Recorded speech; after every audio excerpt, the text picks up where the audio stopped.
Bismillahirrahmanirrahim. Assalamualaikum warahmatullahi wabarakatuh. Apa kabar soleh-soleha pada pagi hari ini? Harapannya Ustazah kalian tetap sehat dan tetap semangat.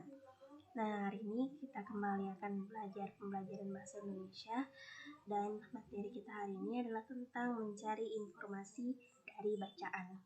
Nah, bagaimana sih kita bisa mencari informasi dari sebuah teks bacaan? Nah, mari kita simak sama-sama.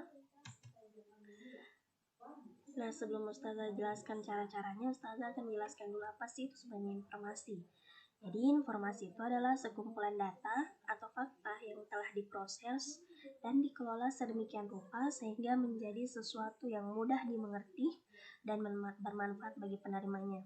Jadi, sebenarnya informasi itu adalah sekumpulan data atau fakta-fakta yang diproses dan dikelola sehingga orang-orang yang menerima informasi tersebut bisa mengerti dan bermanfaat bagi orang tersebut. Nah, kita akan masuk ke langkah-langkah mencari informasi. Jadi sebelumnya Ustazah jelaskan dulu apa sih sebenarnya fungsi informasi. Jadi fungsi informasi secara umum itu ada 4. Yang pertama adalah menjadi sumber pengetahuan yang baru. Yang kedua, untuk menghilangkan ketidakpastian. Maksudnya di sini seperti biasa ada berita yang simpang siur, berita yang penuh tanda tanya, masih kontroversial. Nah, dengan adanya informasi itu bisa menghilangkan ketidakpastian. Jadi yang awalnya kita ragu-ragu, dengan adanya informasi itu bisa menjadi menghilangkan ketidakpastian. Jadi kita bisa yakin dengan berita tersebut. Nah, untuk yang ketiga adalah sebagai media hiburan, dan yang keempat adalah sebagai sumber berita. Itu adalah fungsi informasi. Sekarang kita akan masuk ke langkah-langkah untuk mencari informasi dari bacaan. Nah, ada 3 langkah. Langkah yang pertama adalah membaca judul teks. Yang kedua adalah membaca teks dengan cermat untuk mengetahui isi teks.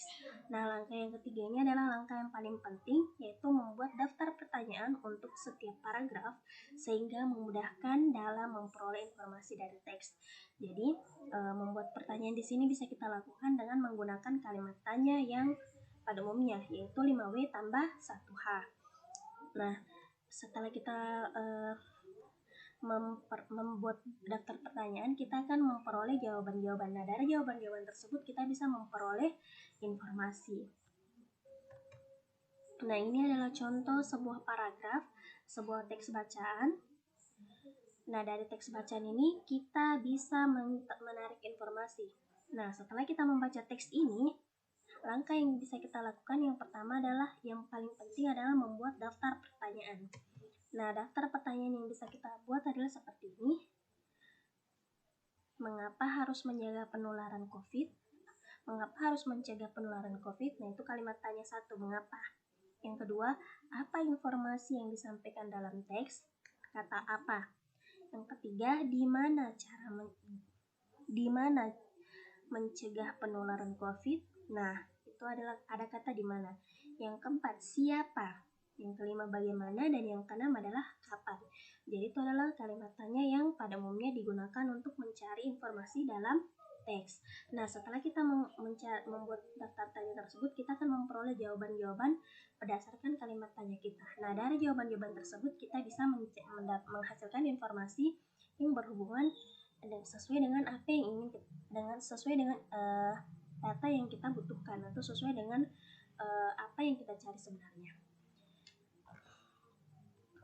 Oke, sampai sini materi kita tentang mencari informasi dalam teks. Ustazah akan sampaikan tentang bagaimana mengolah informasi dalam Islam. Jadi bagaimana seharusnya kita menyampaikan informasi kepada orang-orang dalam Islam. Jadi dalam Islam kita sangat dilarang untuk menyampaikan informasi yang bisa membawa kesesatan atau bisa membuat seseorang berselisih paham. Jadi ketika kita ingin memberikan informasi, harus dipastikan informasi tersebut adalah informasi yang faktual, nyata, dan betul-betul sesuai dengan keadaan. Jadi kita tidak boleh menyampaikan informasi secara umum kepada orang-orang apabila informasi tersebut juga masih simpang siur.